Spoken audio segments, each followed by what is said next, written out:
Pressure continues to mount on Nigeria's government to thoroughly unmask the invaders of Justice Odili'S residence in Abuja. The Socioeconomic Rights and Accountability Project, Serap, has urged the United Nations Special Rapporteur on Independence of Judges and Lawyers, Mr. Diego Garcia Sanya, to put on pressure on the government of President Muhammadu Buhari to conduct a credible, thorough, impartial, independent and transparent and effective investigation into the vicious assault on Supreme Court Justice Mary Odili, allegedly by rogue officials. The organization said intimidation and harassment of Justice Odili was a flagrant assault on judicial independence, alleging that it was apparently aimed at further weakening the judicial independence and rule of law in Nigeria. In the petition dated November 13, 2021, and signed by its Deputy Director, Kolawole Oluwadare, Serap urged him to ask Nigerian government to ensure that the outcome of the investigation is made public and suspected perpetrators and their sponsors be brought to justice.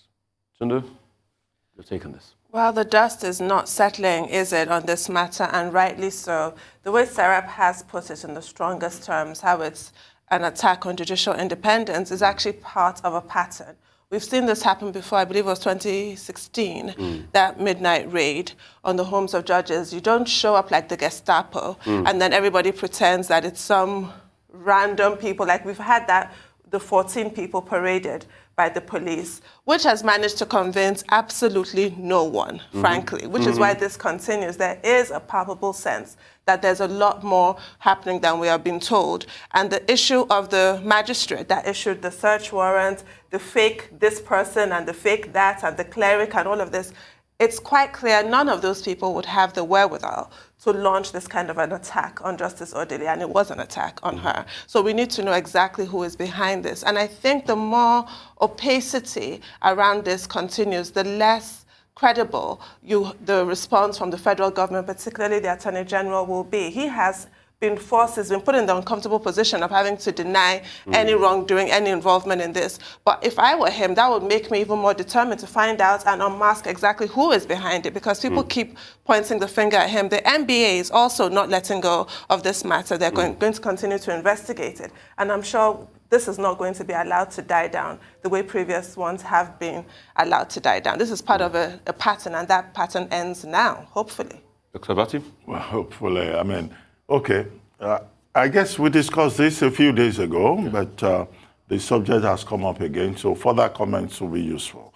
The Supreme Court of Nigeria is a court of superior record, and it's also the apex court in the country. It has both original and appellate jurisdiction.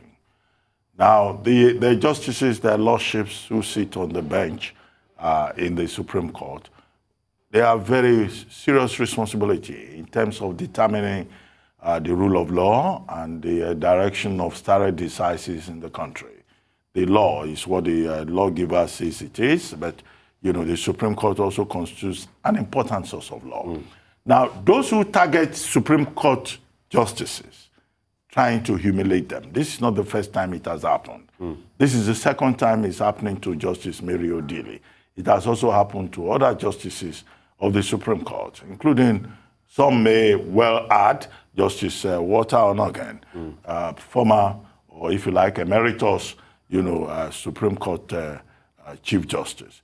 So what they do is that they are knocking at the very foundation of society. That is what makes it frightening. If people who sit on the apex court, do not feel safe, feel intimidated, then of course, what they're trying to do, whoever it is to derail the cause of justice. Because, look, we can't have a proper society if we don't have the law, the rule of law, as a modulating force in society. That's part of the purpose of law and justice in a society. So this is a very unfortunate incident that has occurred. And it is most appropriate that both the Nigerian Bar Association and concerned officers in the Temple of Justice have raised objections. The NBA says, look, this should be investigated. The roles of persons should be investigated. The magistrate should also be investigated. There have been calls from both, Olumide Akpata the head of the NBA, and Femi Falana, SAN, and others, to say that even the magistrate that issued the order, the warrant, should be investigated. And we hope that all of that will be done, and that both the, legal disciplinary committee and the privileges committee will look into this matter. So the intervention by Serap, I think, is useful. Serap is always on top of the matter. Serap will go to court. Serap will raise questions. And I think that that is the importance of the civil society. People must always raise questions. And we hope that the investigation that has been requested by both the NBA and others will be carried out to make sure that, look, people are not unnecessarily harassed because of positions that they occupy. Justice Mary Odili herself has raised an objection in this regard, and I think that she should be listened to. We cannot descend to a level whereby we begin to play politics with the judiciary. If the judiciary is brought into the arena of political contestation in one form or the other, for whatever reason or the other, then the rest of society is not safe. Definitely. So it's about the health of this environment called Nigeria. And I hope that the relevant authorities will look into this. We used to talk about the golden age of the Supreme Court of Nigeria, of the judiciary in Nigeria. The days of Oputa, Kayode Esho, that generation. But now we find ourselves in a situation where at all levels, judges are being brought into politics. And I think that the bench itself, must take responsibility and ensure that this does not happen. Because otherwise, this country will slip into a Obesian state, where there is no real common sense. This is a Leviathan. We talked about order, how you control society so that people don't behave like animals. And I think the rule of law is what restrains human beings.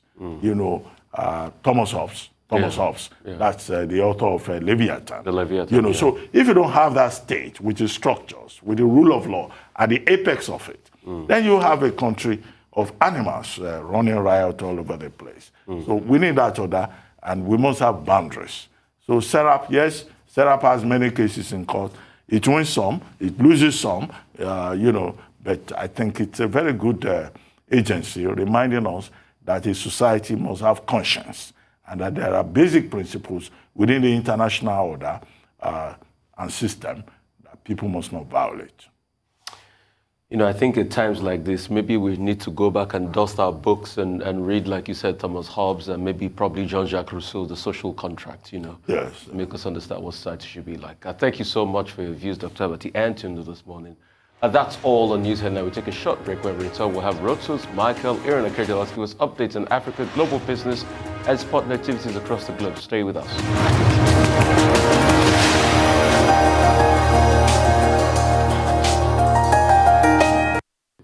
Welcome back to the Morning Show here at HRISE News. Moving on to global business update, Michael Wilson joins us now from London. Good morning, Mr. Wilson.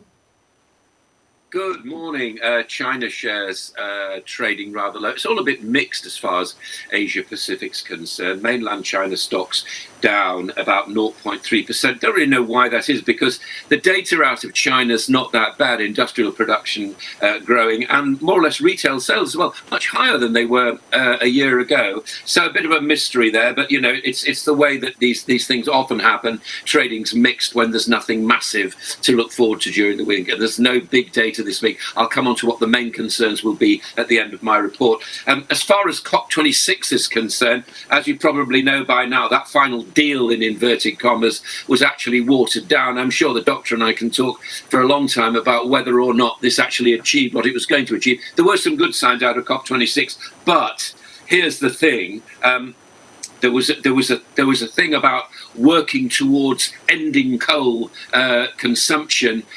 China and India said they would work towards it. So the words were actually watered down in the final communique, and India in particular saying that coal and fossil fuel subsidies they still need those because they still have to deal with their development agendas and poverty eradication. And in the end, countries agreed to phase out. To phase down. This is important. Phase down rather than phase out coal production. And the president of it, Alok Sharma, was almost in tears as he gave that. Said he was deeply sorry for what happened. There's going to be a global discussion, virtual summit between presidents of the United States and China today. They're going to be talking about growing tensions as far as Taiwan's concerned, but also investors are watching the meeting, which is scheduled later today for any signs of warming on trade and other issues. Meanwhile, the Chinese ambassador has criticised the EU for increasing its regulatory and trade hurdles and thinks that that's going to affect supply chains and eventually impact on global recovery. A top tech investor for Merrill Lynch, I'll give you his name. We haven't met him before on this programme. A guy called Paul Meeks is actually saying, and it's important because he is a top investor, he's saying that the chip shortage will probably last through to 2023, and it's already having a fairly painful fallout in the production of new cars and phones. UK ministers this week will announce 1 trillion trade deals, pounds per year by 2030. Those of us who have fairly long memories remember, of course, this is something which the Conservatives promised a few years ago, and it didn't make it. Boris Johnson is under extreme pressure to show that the UK can exist post-Brexit, and the title will be made in the UK, sold to the world. So, as I was saying then, the week ahead is really all about inflation. Here's why. First of all, Walmart and other key retailers report in the United States. Consumers will be a big focus for the week ahead. Retail sales coming from Walmart, Target, Home Depot and the others, that's in the United States. We'll also get October CPI numbers from the UK, France, as well as German PPI numbers.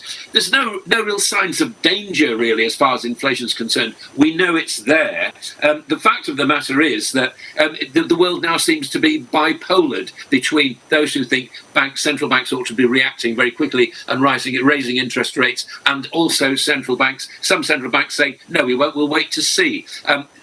The truth about this is that presumably central banks have inundated economies with printed money, so we are going to get inflation. But I think what the markets are looking for is some kind of middle ground right now. But it's all about inflation this week, and we'll be reacting to any signs of that as the week progresses. That's the global view. Right, Michael.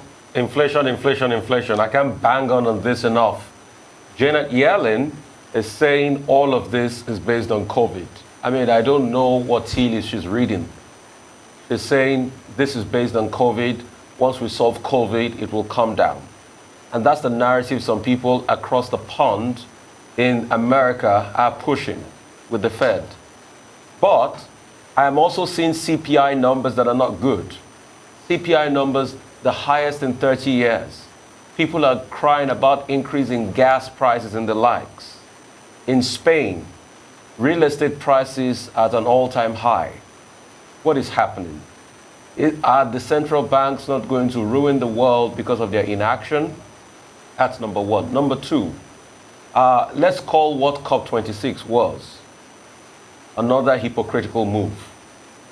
It has come to show now that some nations don't want to give up coal. So what is the future for 1.5 degrees? Expressly, Alok Sharma did not need to cry. Some nations will never give up coal. That's what it meant. Your reactions on this, Michael?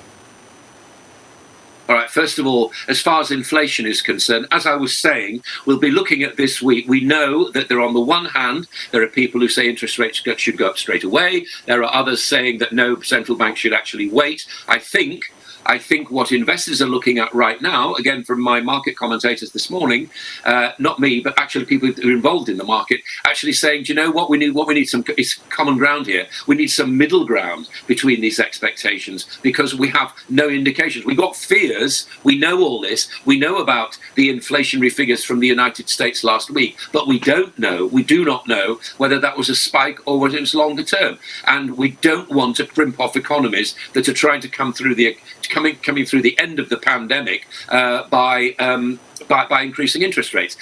Janet Yellen is saying a lot of things. She's a Treasury Secretary. I'm not defending her. Yes, I think it's a bit to do with inflation. It's certainly to do it's a bit to do with COVID inflation. It's certainly a lot to do with economies dragging out of constricted supply chains. Nobody expected this kind of rise out of the pandemic to happen so quickly and so strongly. So there are supply chain problems, which leads to rising prices. I think that's a problem.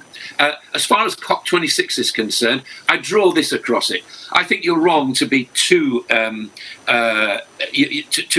negative about it. I agree there's a lot of hypocrisy. Of course there are. But important things have happened. Number one, that target of 1.5 is down in general now to about 1.9, which I don't think is bad going for something that was allowed to drift. Number two, this is the first time that the issue of coal has actually been addressed, and particular individual fossil fuels has been addressed. Thirdly, countries now must ratchet up their own expectations of what they're going to do before Egypt, the next COP conference in Egypt next year. This hasn't happened. This conference was the first one to actually put specific targets on specific fossil fuels. And thirdly, here's the thing which is going on. Business leaders throughout the world are growing impatient with politicians. Politicians have to, I'm not defending them. I'm not a political expert, but I don't rate politicians. I rate businesses that actually do things. And I think that businesses are getting very, very impatient with the way that politicians are dragging their feet as far as this is concerned. I would point to a deal which I think may presage something which may help. I wouldn't help China. I would draw India's feet to the fire to say, are you really sure about this? Because there's plenty of slack in that economy there. But the United States, the EU, and the UK have actually pledged £8.3 billion to, for example, South Africa to wean them off coal. Now, that's not going to happen immediately. It'll happen very gently. And certainly we can all have a great deal of sympathy with economies that say, hang on a second, you've got to the heights of industrial development. We haven't. We're still trying to get there. We need coal and we need fossil fuels to do it. That is in effect what India's saying. Yes, there's hypocrisy. It is politics. We need to. What we need to do is look at this and say, has anything been achieved? I think marginally things have been achieved. But of course, it hasn't been a complete success. And as I said, watered down by China and India at the end. Well, very quickly, Michael, two things. The first one has to do with China. Property home prices, as it were, have dropped by about 0.2%. And we're told that that's the highest drop since 2015. And you have the tripartite combination of factors: Evergrande, COVID, energy crisis in China. But as I've always asked on this program, our bigger concern is that, look, if there is a crisis in the real estate sector in China, what could possibly be the implications for the global market? Or it is something that we do not need to worry about. Secondly, with regard to the talk about decarbonization, Ed Breyer, the head of Delta Airlines, is saying that, well, in the long run, the aviation industry will be most affected, prices will go up, and it's, travelers that will have to pay for this. And that, the aviation industry will probably need support from governments. What's your take on that? Because it looks like everyone agrees on the need for decarbonization, reduction of the emission level and all that, as agreed at the Paris Climate Accord. But what are the fallouts in terms of how individuals will have to pay for it in the long run? The aviation sector is picking up, but I'm sure that other sectors will be similarly impacted. However, the irony is that the aviation sector will still need jet fuel. So how does all of that play out? First of all, as far as China's concerned, again, a mystery. We just do not know. It looks as though we're told, and again, as I keep saying, we can only go on what we're told from China because there is very little evidence. But apparently, Evergrande has been paying off some of its debt. It doesn't make it any better. It doesn't end the energy crisis. It doesn't end the property crisis either. It adds very little to our overall picture of what's actually going on in that country. It seems as though, given the president is now life president and the way in which their eras actually work, it could be a long, long time before we actually get the truth. As I say, I can't see the authorities there losing face and letting Evergrande founder. But who knows? We can only take it day by day and see what happens. Certainly they've got energy problems. Certainly they'll be affected by supply chain problems. And certainly they'll be affected, if it were to happen, by a weakening global economy, because they need us as much as we need them. As far as decarbonisation is concerned, yeah, I mean, airlines are one thing. Passengers will be paying more. We'll all be paying more. This is the whole point, isn't it, Doctor, about the transition phase. Nobody dare put a cost on what these targets actually will come out. That's what we saw from COP26. At least a bit of honesty from some politicians saying, you know, this is fine, but how much is it going to cost? What will be the effect on the global economy? What will be the effect on the global economy if business people can't fly and do business deals around the world, and tourists like you and me, for example, can't go to places for our holidays and spend our money there? You know, that's a real concern. So these are all transitional costs which still haven't been worked out. I can't supply an answer to your question. I can merely share your concerns about it. Right, thank you, Mr. Wilson. Our dependable Rosa Sadiri is now here to give us an African business update.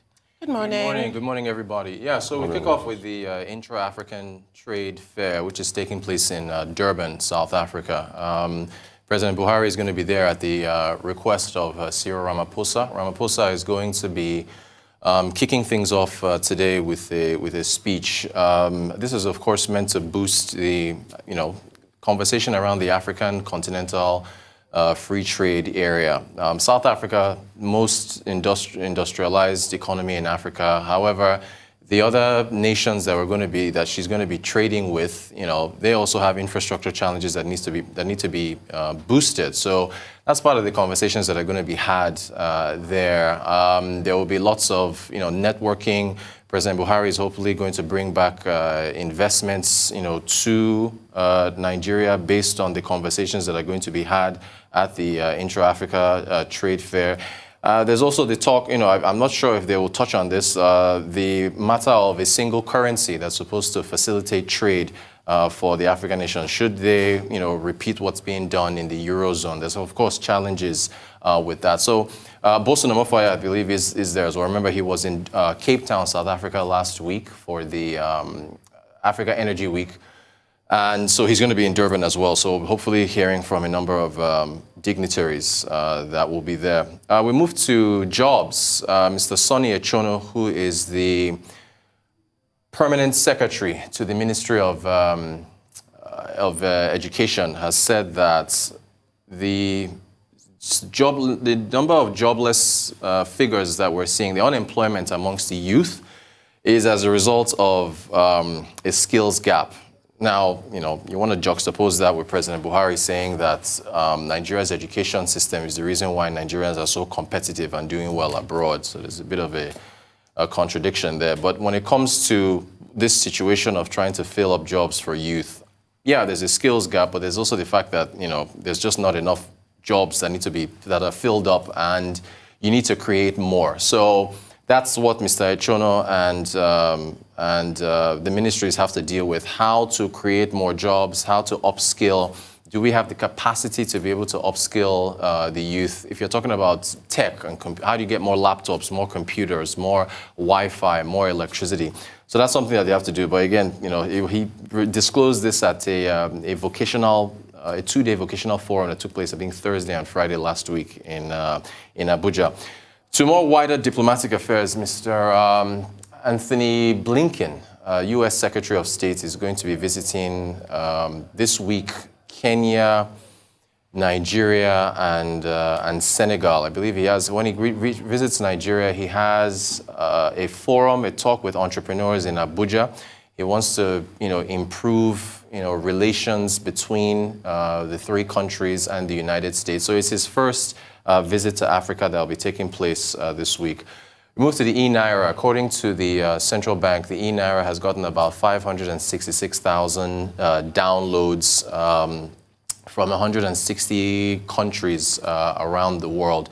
And I think we're talking about the e-Naira now. The e-Naira, so the e-Naira, as far as the financial inclusion, cross-border payments, less transaction fees. There were teething problems earlier, but as you can see now, this is starting to ramp up. Still on the central bank, to farmers, the Rice Farmers Association of Nigeria and the central bank are going to be commencing a loan recovery scheme. And this, of course, is with reference to the Anchor Borrowers Program. Anchor Borrowers Program has been pretty successful with respect to funding a number of farmers around the country. But starting in Gombe State, they're going to be trying to recover some of those loans because there is a bit of a default on a number of farmers. To electricity, the Electricity Regulatory Commission, NERC, has sent out a circular to DISCOs saying that I think triple phase and single phase meters are going to be increasing by about 30% starting today. Pretty much these prepaid meters, most of them are being imported. The cost dynamics have to be recognized, and that's why we're seeing a price increase taking place today. And then finally, in Kenya, Equity Bank, it's one of the largest banks in Kenya. It is converting a number of its branches from physical bank branches to consultation centers because a number of its customers are shifting online, and they're seeing more online activity from their customers, so they have to just pretty much shift their physical branches to consultation centers. So this is something interesting to watch across the African continent as more people transact online. Isn't it? Tech is cannibalizing the future of banking itself. It is. And it's only going to increase. But I just want to talk a little bit about the e-Naira. I remember when we had those teething problems, like I said before, it's tech. Tech will iterate itself out. There will be false starts, there will be pitfalls. You make those mistakes and you get better.